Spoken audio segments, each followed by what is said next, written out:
우리 옆 사람과 이렇게 인사하겠습니다. 찬양의 능력을 아십니까?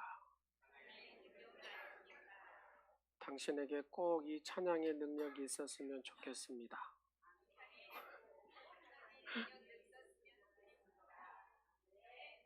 찬양의 능력을 아신대요? 모르신대요?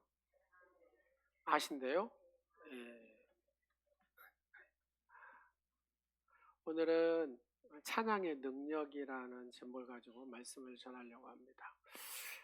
왜 우리가 찬양을 해야 되고, 왜 우리가 찬양 가운데 하나님의 임재함을 경험하는가, 이런 얘기를 하려고 합니다.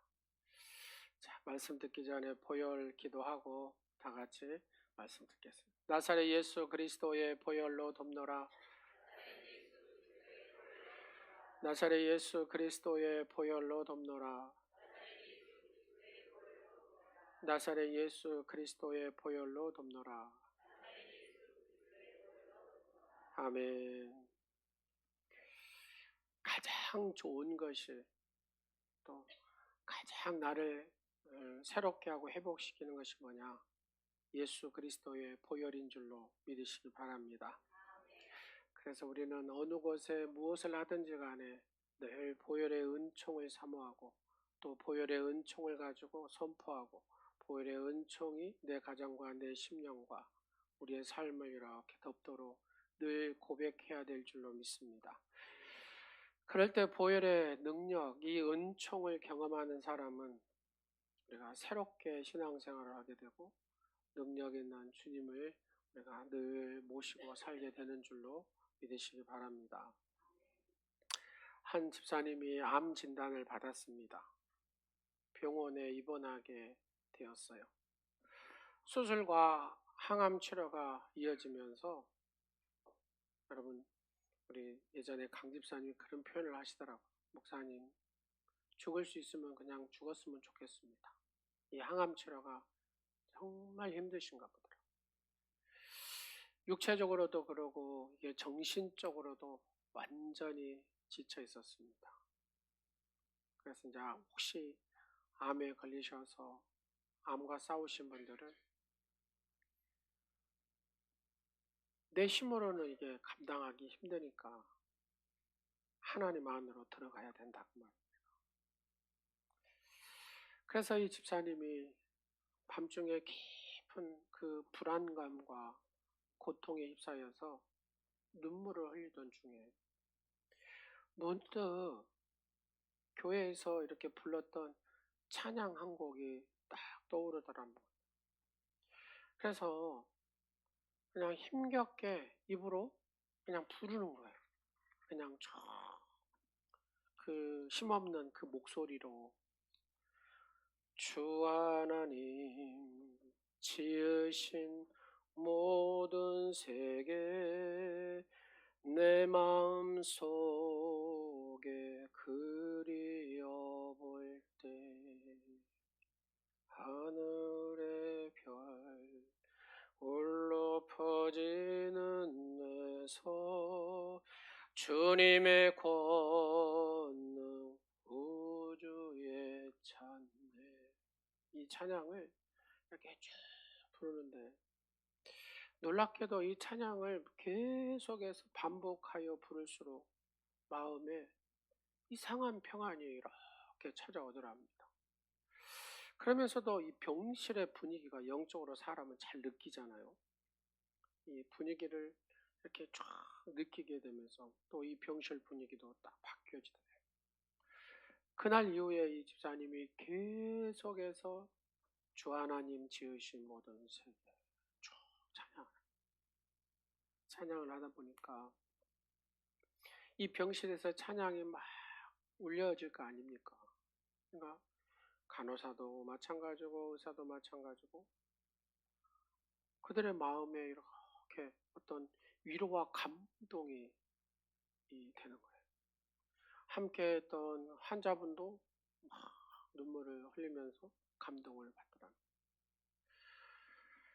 잘 부른 찬양이 아니라 쉼없이 그냥 맥없이 부른 찬양. 왜? 쉼이 없으니까. 근데 그 찬양이 그렇게 위로가 되고 감동을 주죠. 결국 이 집사님이 수술을 마치고 회복이 잘 됐습니다. 여러분, 우리의 이 찬양은 이 병실을 어떤 단순한 치료의 공간이 아닌 성령 하나님이 임재하시는, 성삼위 하나님이 임재하시는 바로 예배의 장소가 되었다는 얘기입니다.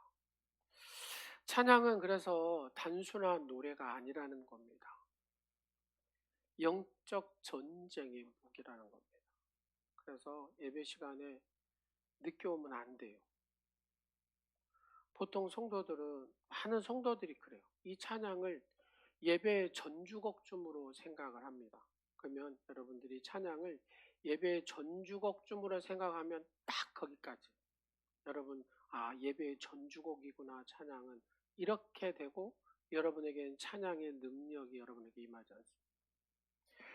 성경은 찬양을 통해서 하나님이 역사하시고 상황이 변화시키시는 하나님, 이 찬양을 통해서 영적 돌파가 일어남을 우리는 성경을 통해서 어마어마한 증거로 보고 있습니다. 여러분, 찬양이라고 성경 쳐보세요. 그러면 이게 끝이 없어요. 계속해서 찬양이라는 단어.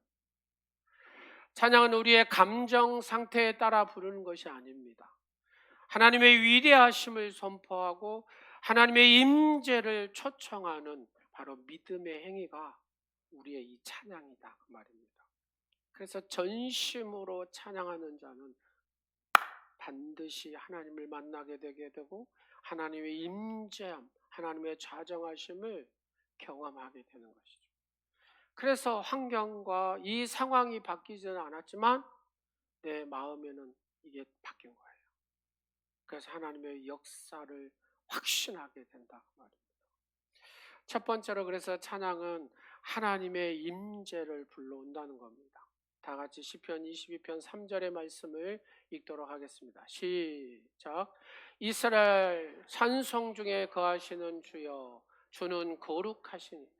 이스라엘의 뭐한 중에 거하신다고요? 찬송 중에 거하시는 하나님. 이스라엘 백성들이 찬양을 어떻게 하는 줄 아세요, 여러분? 이렇게 뱅뱅 돌면서 하나님을 찬양을 합니다. 어떻게요? 전심으로 합니다.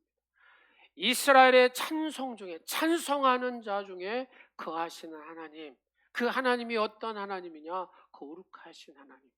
하나님께서 우리를 향한 목적이 뭡니까? 거룩하게 사는 것, 거룩한 공동체, 거룩한 가정, 거룩한 삶. 여러분 결혼하게 하시고 여러분 가정을 이루게 하시고 여러분의 자녀를 낳게 하시는 모든 이유가 하나님께서 거룩하게 살아라, 거룩한 공동체가 되어라, 거룩해야 산다. 이 거룩해지는 것 또한 뭐예요? 찬양이 있어야 된다. 왜요? 찬양이 있는 곳에 하나님이 임재하시기 때문에. 이스라엘 찬송 중에 거하시는 주여, 거하신다는 이 단어는 히브리어에서 야사브라는 단어를 쓰는데 자정하다, 머물다, 통치하다라는 뜻입니다. 하나님은 단순히 우리의 찬양을 듣는 것으로 끝나는 게 아니라 그 가운데, 우리의 찬송 가운데, 우리의 찬양 가운데 자정하셔서, 임재하셔서 통치하시기 위함이라는 겁니다.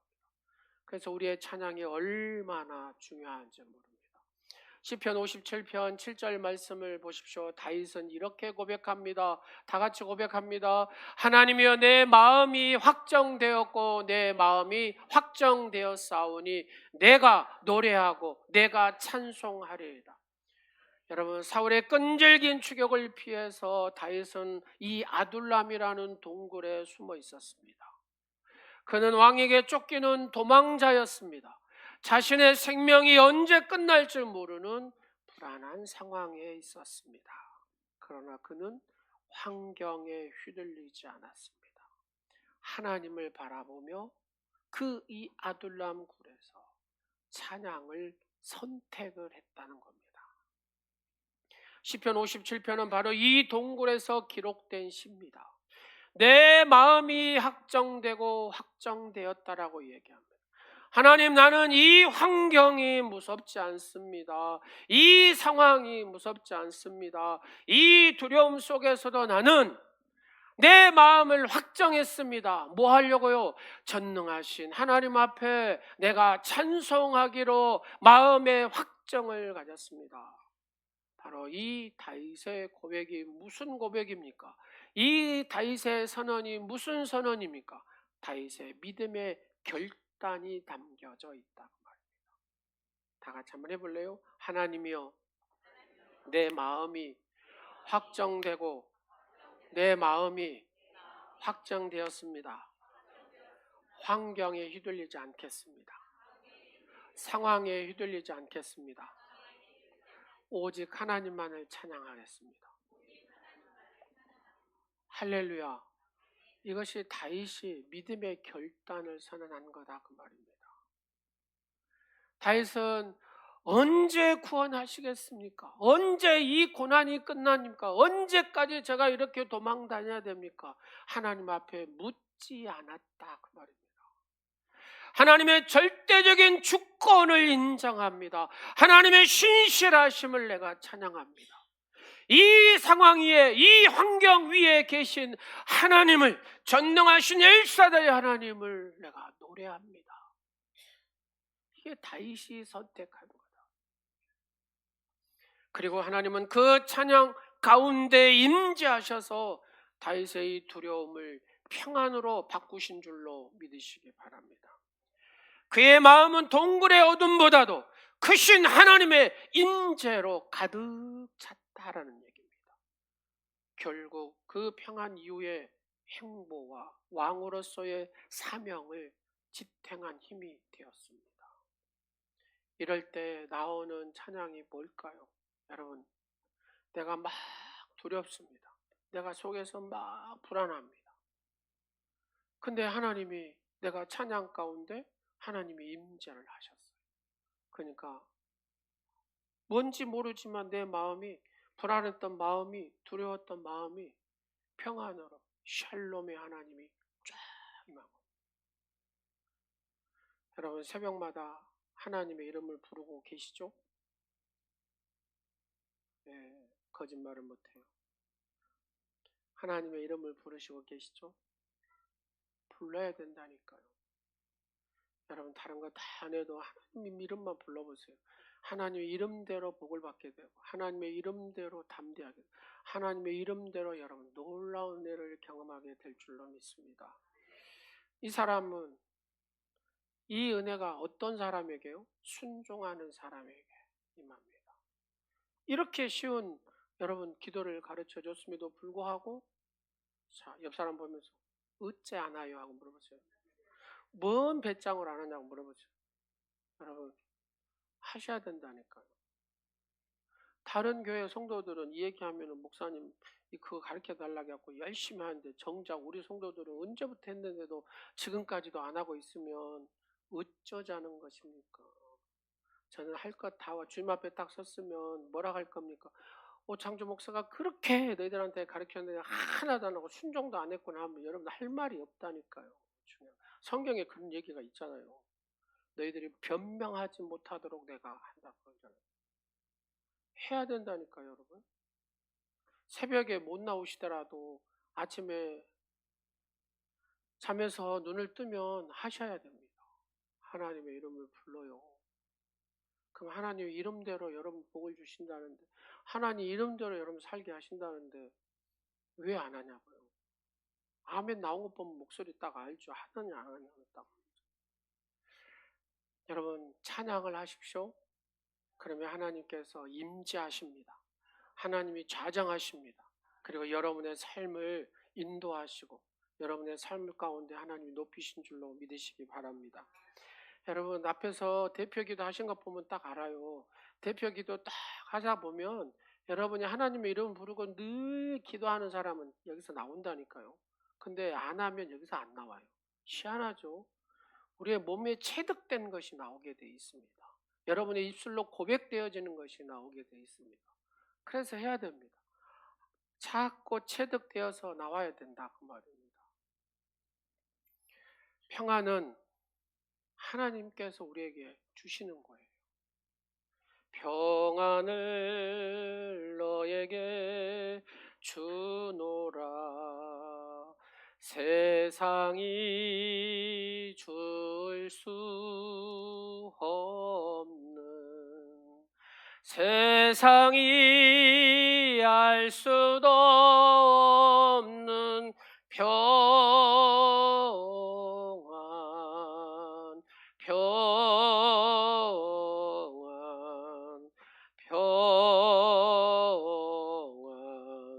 평안을 내게 주노라.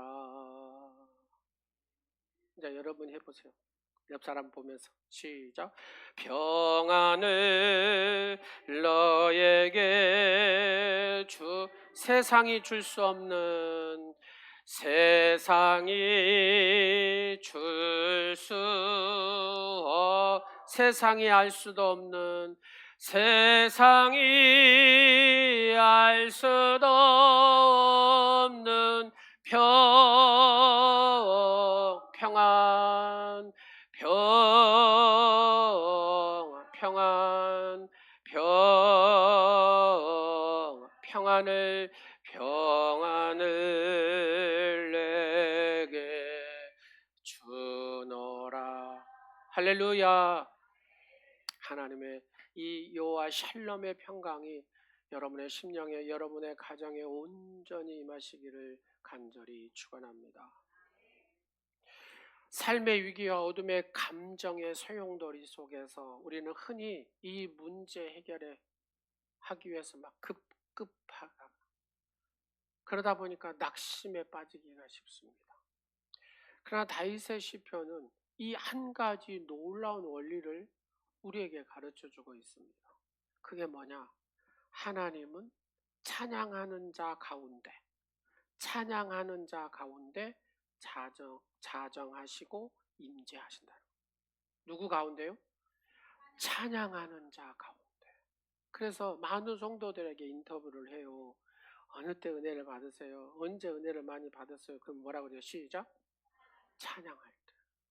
이게 성경의 원리다 그 말입니다. 다윗이 우리에게 가르치는 영적인 원리다. 나이가 드시고 어른이 되시면 찬양을 좋아해요? 싫어해요? 하려고 해요? 안 하려고 해요?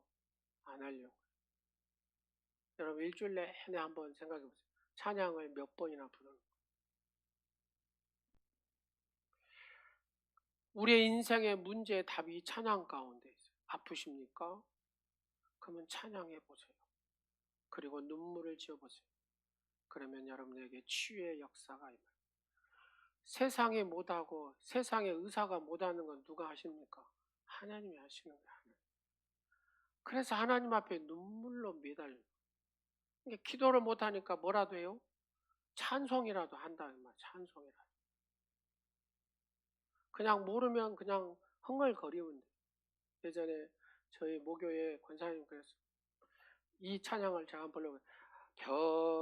평안을 너에게 주노라. 이렇게 했다니까 찬송을요. 예를 들어서. 근데 하나님은 어째요? 놀랍게 역사를 하시더라니까요. 그냥 곡 몰라도 돼요. 그냥 흥얼려. 하나님이 나를 고치신다. 할렐루야 아멘. 할렐루야 아멘. 이렇게 한다니까요. 찬송을. 이거 못해요? 못하실 분 손 들어보세요. 그냥 자기 마음대로 하는 거예요. 근데 하나님이 고치신다는 걸 믿음으로 고백하는 거예요. 여러분. 이게 다윗의 삶이 아닙니까? 다윗의 삶. 삶의 위기 속에서 찬양을 올릴 때 하나님이 임재하시고 그 임재하신 가운데 그 마음의 하늘의 평안과 영적인 권세가 이 찬양 가운데 부어지더라는 겁니다. 인간의 감정이 이리저리 흔들릴 때 찬양은 마치 어둠의 방에 스위치를 탁 켜면 불이 켜지듯이 내 영의 불이 확 켜지면서 내 속에 불안과 두려움이 지배한 이 마음이 쫙 사라지고 하나님의 빛이 딱 들어오면서 상황은 변화된 게 없어요. 그대로 있는 것 같은데 내 마음에 이 공기가 싹 바뀌기 시작하고 시선이 하나님께로 딱 전환이 되면서 확신이 생기더라고요. 그리고 난 다음에 여러분 혹시 감기 걸리셔가지고 갑자기 마음이 확 바뀌면서 먹고 싶은 것이 확 땡기면서 막 드시고 나면 어떻게 돼버려요? 예, 언제 그러냐는 듯이 딱 떨어지잖아요. 똑같은 원리라고 생각하시면 돼요. 하나님을 찬양하다 어느 순간에 눈물이 팽 돌면서 여기서부터 쫙 끌어오는 것이 있으면서 찬양을 하면서 막 우는 거예요. 그때 하나님이 지금 나를 만지시는구나 생각하시면 돼요. 하나님 나를 치료하시는구나 하시면 생각하면 돼요. 반드시 회복이 돼요. 왜요? 제가 경험한 하나님이죠. 제가 왜 이렇게 원래 뚱뚱한 내가 아니다니까요, 여러분. 우리 아들을 보세요. 뚱뚱합니까? 날씬하지. 제가 원래 우리 아들만큼 날씬했다니까요. 못 믿겠지만 사진이 다 증명합니다. 예. 나서 보려고 한약도 엄청나게 먹었어요. 한약도. 예. 그냥 아픈 거예요. 그냥 머리가 아파. 집사람이 그래요. 머리만 아프면 달려와서 기도해 주라고 그래요. 대충 기도를 안 받아. 무릎을 꿇고 받아야 나서요. 중요한 건. 그거 아세요? 우리 애들이 다 안다니까요. 무릎을 딱 꿇고 와서 사모함으로 딱 받아야 머리가 낫는다니까요. 근데 여보 나 이렇게 있으면은 안 나서요. 제가 아무리 만져도 안 낫네요. 그 신기한 제가 최근에 이번에 여러분 연휴 때도 경험. 내가 어떤 마음으로 어떻게 받느냐에 따라서 달라진다니까요. 내가 어떤 마음으로 찬양하느냐에 따라서 달라집니다. 그래서 찬양은 단순한 어떤 감정의 표현이 아니라 하나님의 임재는 이어는 열쇠가 바로 이 찬양이다. 자, 옆 사람 인사하겠습니다. 그래도 찬양 안 하실랍니까? 시작. 두 번째 찬양은 결박을 풀고 상황을 바꿉니다. 뭘 푼다고요? 결박을 풀고 상황을 바꿔. 오늘 본문의 사도행전 16장 25절 26절 한밤중에 그잖아요. 한밤중에 다 같이 읽겠습니다. 시작. 한밤중에 바울과 실라가 기도하고 하나님을 찬송하며 제수들이 듣더라. 이에 갑자기 큰 지진이 나서 옥토가 움직이고 문이 곧 다 열리며 모든 사람의 매인 것이 다 벗어진지라. 여러분, 바울과 실라는 빌립보에서 복음을 전하다가 무고하게 막 매를 맞고 깊은 감옥에 갇혔습니다. 이들의 상황은 인간적으로 보면 아주 절망 가운데 있는 거 아니겠습니까? 하나님의 일했는데 하나님의 일하다가 매를 맞고 감옥에 갇혔어요. 얼마나 절망스럽겠습니까? 등에는 맞아가지고 피멍이 들고 막 여러분 그냥 얼굴 상상해 보십시오. 맞았으면 어느 정도. 발에는 이 착고가 채워져 상태에서 어두운 감옥에 여러분 성지순례 가서 보면 다 지하 땅 파가지고 하거나 굴 속에 이 감옥을 만들거든요. 그러나 놀라운 것은 그들의 입술에서 하나님이 이러실 수가 있습니까? 하고 불평하거나 원망하는 것이 아니라 하나님을 찬양했다는 겁니다. 왜 하나님 내게 이런 상황을 주십니까? 왜 나에게 이런 환경을 주십니까? 하는 것이 아니라 하나님을 찬양했다는 겁니다. 그의 입술에서 하나님을 찬양하는 고백들이 나왔다 그 말입니다. 그곳에 하나님이 임재하셨다 그 말입니다. 한밤중이라는 표현이 단순한 어떤 시간의 표현이 아닙니다. 가장 어두울 때에, 가장 힘들 때에 인간의 힘이 끊어지고 소망이 사라지는 순간이 바로 이 한밤중이라는 단어입니다. 바로 그때에 바울과 실라는 하나님 앞에 기도하고 뭐 했다고요? 찬송을 했다 그 말입니다. 그리고 그 찬양이 하늘을 움직여서 큰 지진이 일어나가지고 감옥문이 열리고 결박되었던 이게 다다닥 하면서 풀어졌다는 거예요. 초자연 역사를 찬송을 하다가 경험한 사건입니다. 그래서 이 사건은 단순한 감정의 표현이 아닌 믿음의 찬양이 어떤 어떤 능력을 발휘하는가를 우리에게 생생히 보여주는 하나의 사건입니다. 그들의 찬양은 감옥이라는 이 공간을 하나님 앞에 예배하는 성전으로 바꿔놔버린 거예요. 이 감옥. 이 찬양은 절망의 자리를 구원의 현장으로 바꿔놔버린 겁니다. 결과적으로 이 간수와 그의 온 집안이 복음을 받아들였습니다. 그리고 구원받는 놀라운 역사가 이어졌습니다. 여러분, 초대교회 로마 제국의 박해 아래서 고난과 극심한 이 핍박과 죽음 앞에 순교를 당했던 삶을 우리는 압니다. 여러분, 이탈리아 가면 콜로세움이라는 그 경기장을 봅니다. 그것이 로마 사람들이 쫙 앉아있고 그 밑에는 누가 있습니까? 예수 그리스도를 믿는 기독교인들이 사자밥이 되는 순간입니다. 화형을 당하는 그 광경을 보게 됩니다. 감옥에 갇히는 일이 일상이었던 초대교회 기독교인들을 봅니다. 그러나 놀랍게도 이 초대교회 성도들은 그런 그 악한 상황 속에서도 그들의 입술에서 멈추지 않는 게 뭡니까? 찬양이 멈추지 않았다는 겁니다.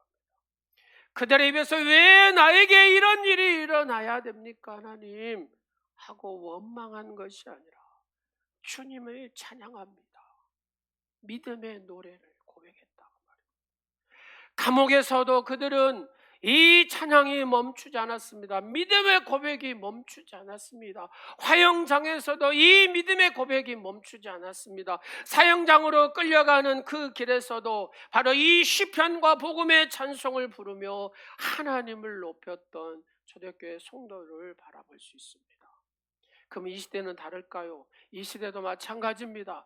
내가 어려움 당하고 내가 어려운 환경에 있고 상황에 있다 할지라도 하나님을 선택을 하는 겁니다. 찬양을 선택을 하는 겁니다. 찬양할 때에 이 묶인 것들이 풀리는 역사가 이 시간에도 우리의 이 현대에 사는 이 믿음의 현장에도 동일하게 일어날 줄로 믿습니다.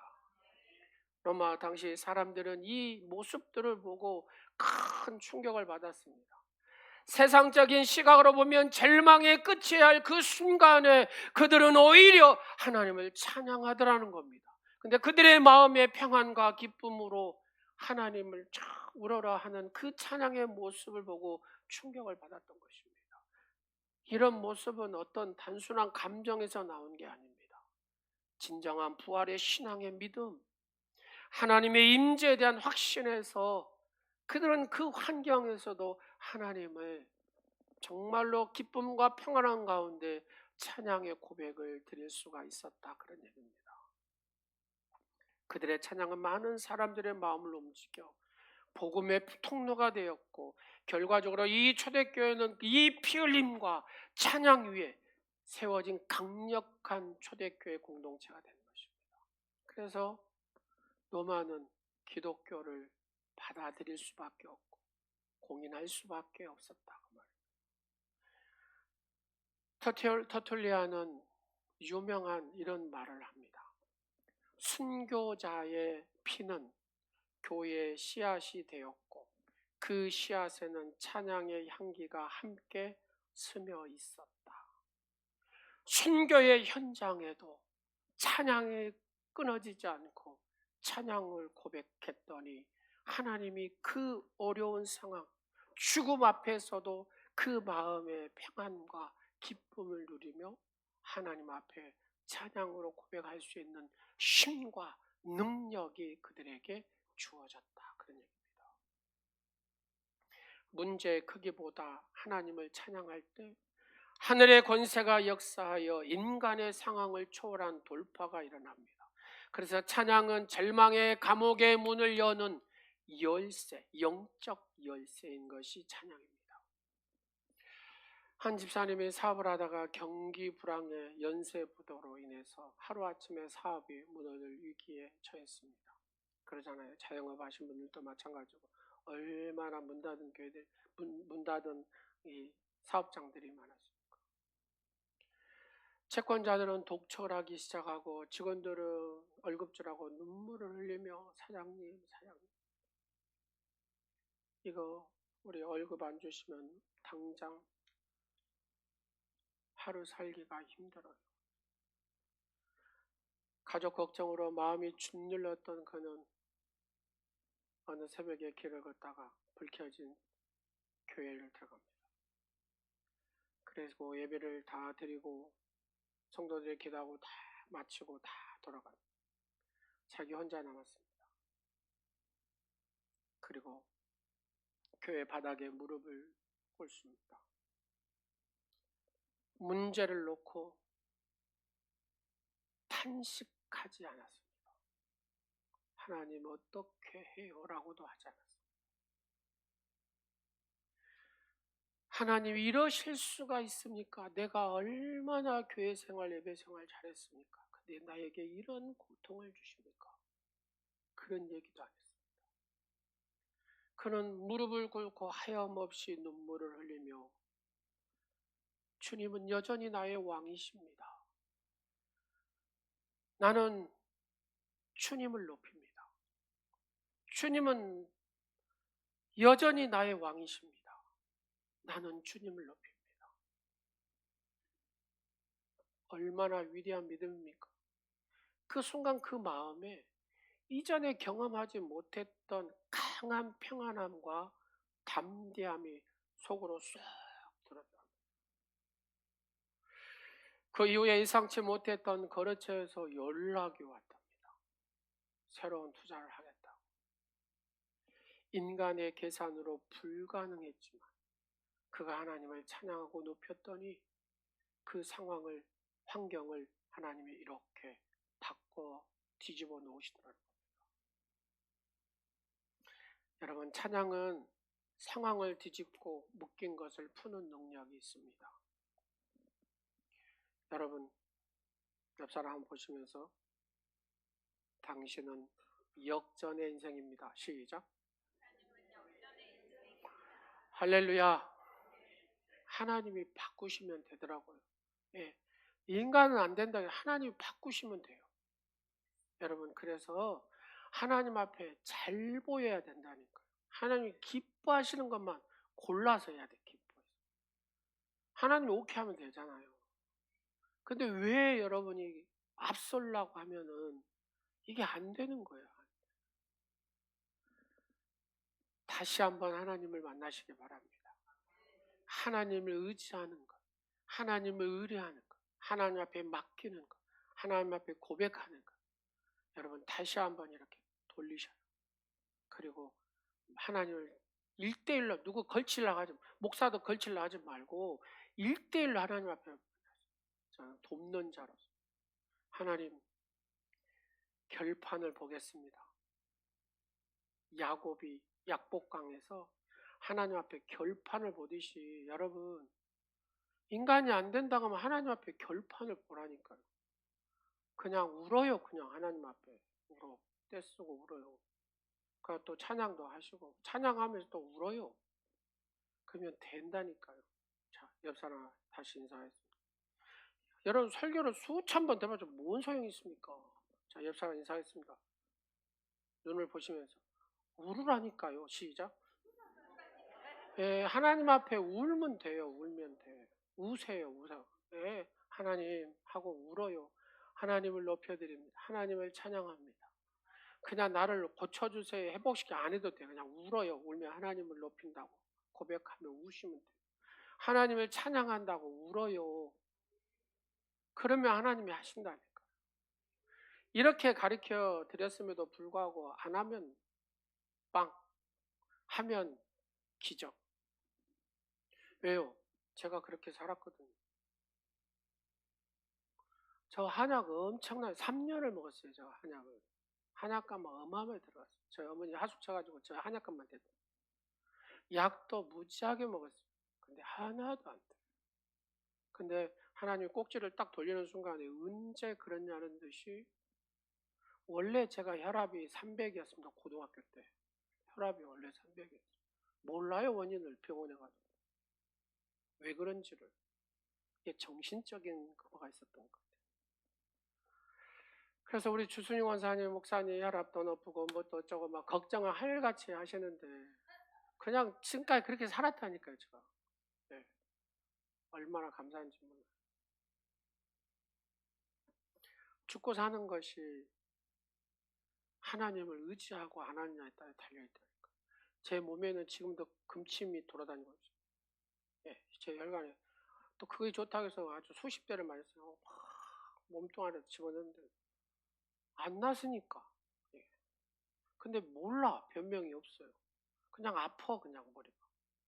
근데 혈압은 또 높아. 혈압약 먹어도 안 내려가. 근데 하나님이 내리시니까 또 쉽게 내려가더라고요. 또. 사랑하는 여러분, 하나님 앞에 서십시오. 그러면 하나님이 하신다니까요.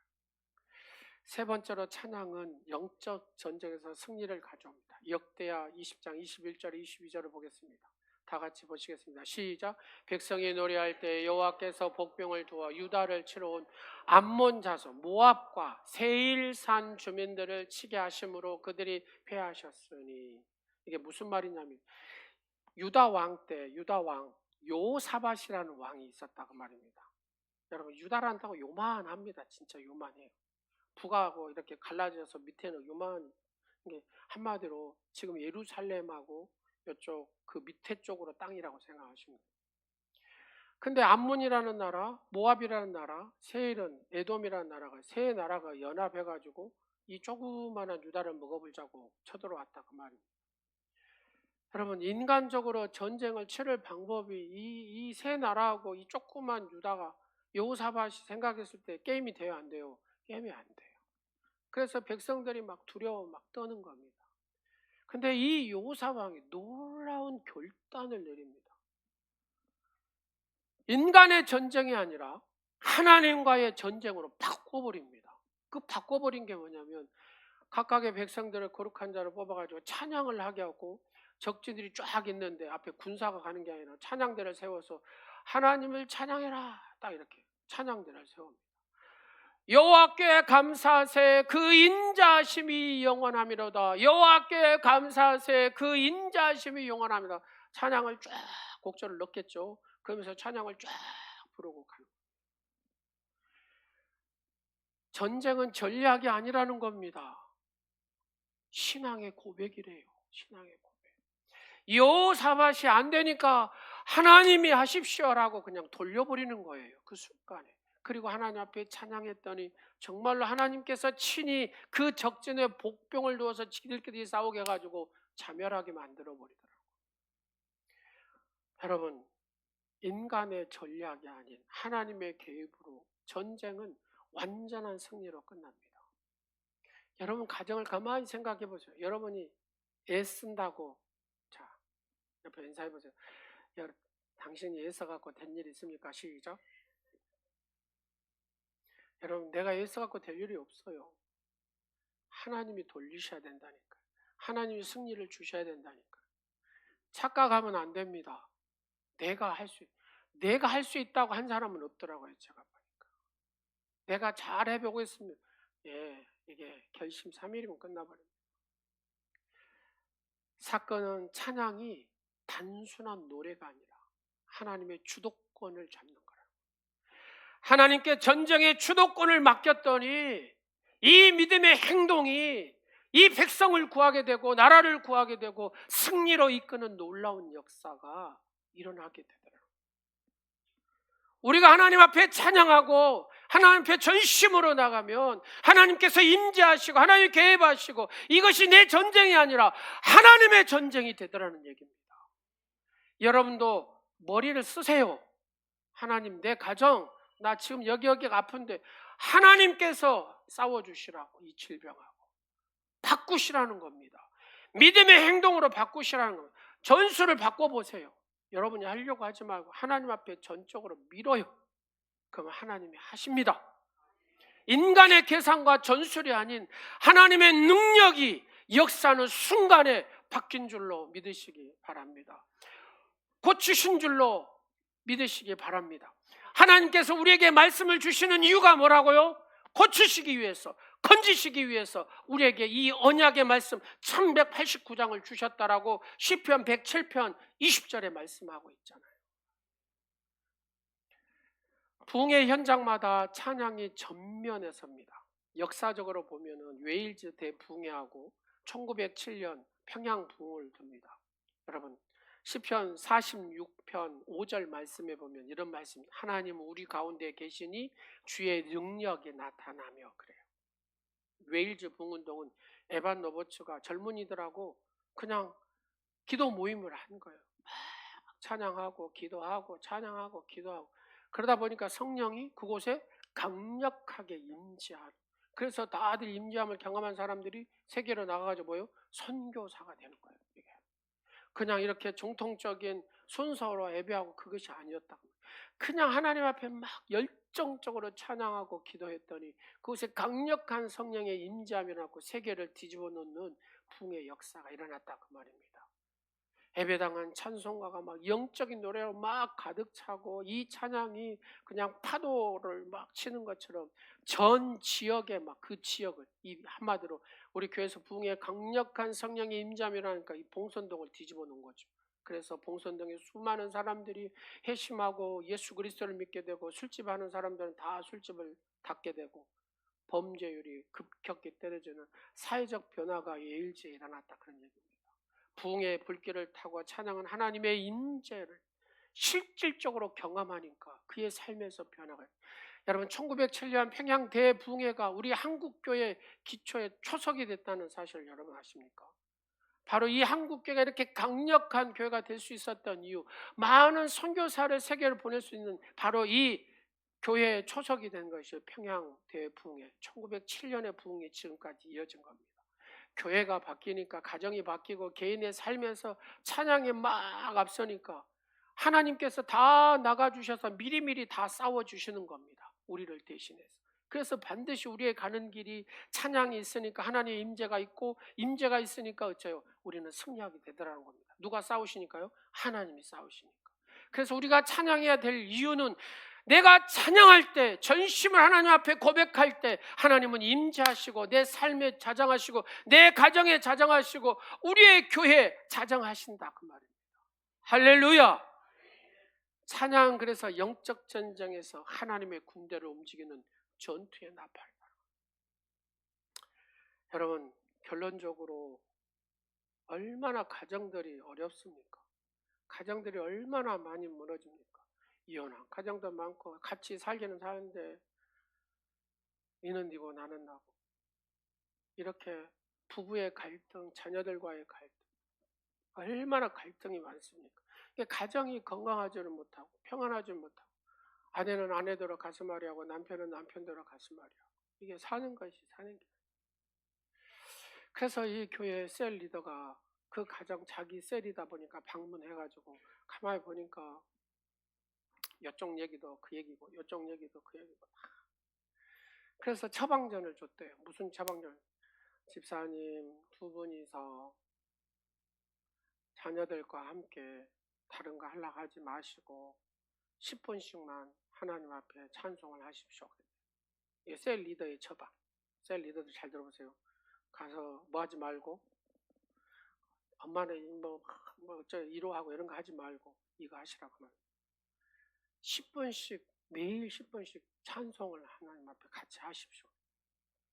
여러분, 얼마나 어색합니까? 말도 안 하는 부부가 막 찬송한다는 게.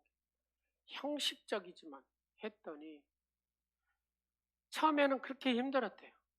근데 시간이 지나면서 가장 영적인 분위기가 바뀌는, 자녀들이 웃음을 갖게 되고 부부가 서로 손을 잡고 기도하기까지죠. 가정 안에 쌓였던 그 감정의 벽이 무너져 화해의 회복이 찾아왔어요. 마음으로 손드세요. 혹시 부부싸움 해갖고 니는 니고 나는 나냐 그렇게 사시는 혹시 온누리 지체 가정이 있습니까? 분명히 있어요. 제 눈에 보여요. 중요한 거는 뭘 해야 되냐? 시작. 찬송을 하라는 겁니다. 영적 분위기를 바꿔요. 여러분, 제가 목회를 이제 30년 넘잖아요. 상담해갖고 해결된 가정은 한 가정도 없어요. 하나님이 하셔야 돼. 그 영적 분위기를 바꿔야 돼. 여러분, 큐티엔 지금 계속 하고 계시죠? 저는 그걸 보면서 은혜를 참 많이 받아요. 이렇게도 험악한 가정들이 있구나. 우리 성도들 가정들도 그럴까? 이렇게 하면서 아들이 아버지를 때려보지를 않는가? 믿음의 가정에서 그런다니까요. 여러분 아들이 혹시 남편 때려본 사람 있습니까? 그러지는 않죠. 근데 그 가정이 회복이 되는 거예요. 네. 말씀 안에 서니까 회복이 되고 찬양 안에 서니까 회복이 되는 거예요. 정말로 여러분 감정의 벽이 얼마나 무서운지 그 못된 감정이 딱 들어오면 어째요? 교회 30년 40년 믿은 거 아무것도 없어요. 그냥 감정의 벽이 딱 들어오는 순간부터는 어째요? 왼수가 돼요. 왼수. 얼마나 무섭습니까? 그때부터 누가요? 예, 이거는 사탄이 역사하는 거예요. 사탄. 그래서 우리가 찬양을 해야 되는 이유가 있어요. 하나님의 임재를 늘 불러야 돼요. 그리고 하나님의 자정하시도록 해야 돼요. 그래야 이게 회복이 됩니다. 회복이. 그래서 찬양은 예배의 한 요소가 아니라 임재의 통로요, 돌파의 열쇠요, 전쟁의 무기입니다. 상황이 어렵더라도 믿음으로 찬양을 선포할 때 하나님의 강력한 능력의 역사가 일어납니다. 개인의 삶도 마찬가지고 여러분의 가정도 마찬가지고 교회 안에서도 찬양이 살아날 때에 영적인 분위기가 확 바뀌면서 하나님의 능력. 여러분 우리 교회가 부흥할 수 있는 핵심적인 키워드는 뭔지 아시나요? 부흥해야 돼요. 이게 찬양이 살아나요.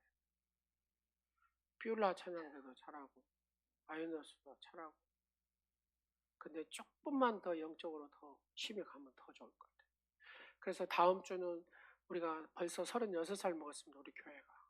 그래서 우리가 또 색다른 것도 한번 경험해 봐야 되겠다는 생각에 광주 그 남성 중창단 이게 전문 음악을 전문으로 하신 분들이고 또 전문 안 하신 분들도 조금 음악을 좋아하는 분들 그래가지고 만들어진 팀입니다. 각 교회들마다 시골 교회고 뭐 어디 교회고 다 가서 이 찬양을 합니다. 그래서 다음 주는 11시 예배 드리고 나서 교회에서 준비한 식사를 다 같이 가서 드시고 오셔서 커피 한 잔 딱 하시고 좀 쉬셨다가 2시에 오셔가지고 그 남성 합창단과 함께 찬양을 하는 시간을 갖기를 원합니다. 빠지실 분 손 들으세요. 한 분도 안 계셨습니다. 네, 다음 주에 하나님 앞에 찬양으로 영광 올려드리는 시간 되기를 간절히 축원합니다. 우리 다 같이 일어나셔서 찬양하겠습니다.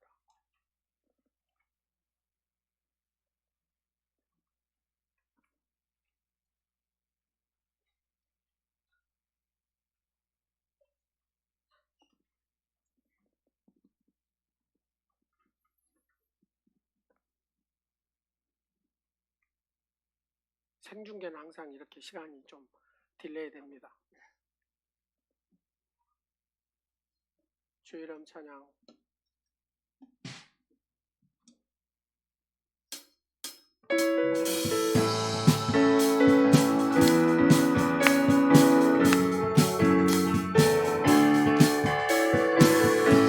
주 이름 찬양.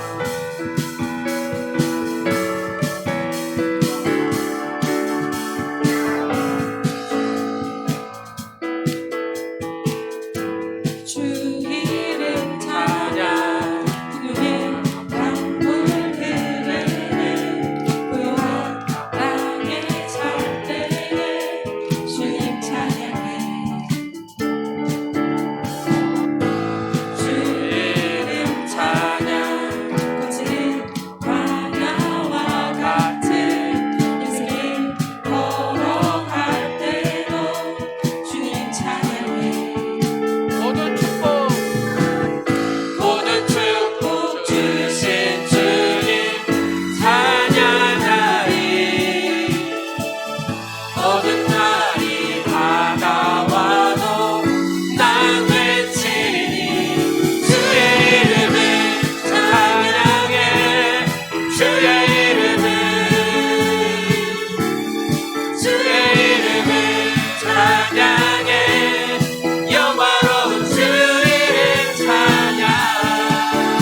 아버지, 찬양 가운데 임재하신 주님을 높여드립니다.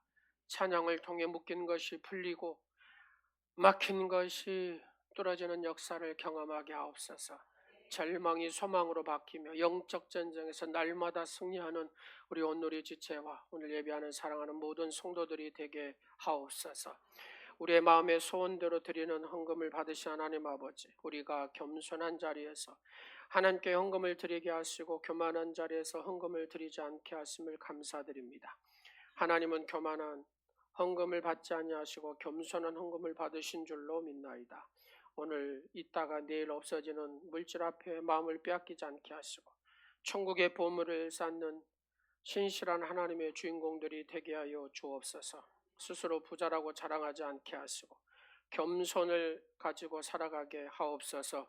예물을 준비할 때 시기심이나 억지로 내는 자가 되지 않게 하옵소서. 온 몸과 정성을 다하여 하나님의 것을 구별하여 11절을 드립니다. 감사하는 마음으로 감사가 우리의 심령에 흘러 넘치는 고백이 되게 하여 주옵소서. 주일의 물로 또 선교와 구제의 물로 소원의 물로 각각의 제목으로 하나님 앞에 드린 헌금들이 주님께 정성으로 받아주시기를 간절히 소원합니다. 드린 물질이 감사를 담는 사랑의 꽃다발이 되어 하나님의 사랑의 향기가 넘치게 하옵소서. 병상에서 고통을 받는 한우들을 기억하여 주셔서 건강한 몸으로 쾌유하는 은혜를 주시며 멀리 해외에 나가신 분들이나 군에서 국방의 의무를 다하는 사랑하는 자녀들에게 크신 은혜를 베풀어 주시옵소서. 물이 바다를 덮음같이 오늘 예배하는 사랑하는 모든 성도들에게 하나님의 풍성한 은혜를 더하여 주시옵소서. 예수 그리스도의 이름으로 축복하오며 지금은 모든 만물을 다스리시는 주 예수 그리스도의 은혜와 영원토록 우리의 출입을 지켜주시는 하나님 아버지의 사랑하심과 교훈하시고 깨닫게 하셔서 말씀대로 순종하도록 도우시는 성령님의 교통하심이 주의 손과 발이 되어 평화를 이루며 살아가기를 원하는 머리 숙인 사랑하는 성도들 가정과 기업과 나라와 민족이 진정으로 찬송하며 찬양의 능력으로 고백하며 하나님의 임재와 자정을 경험하는 복된 성도들이 되기를 간절히 축원하옵나이다. 아멘.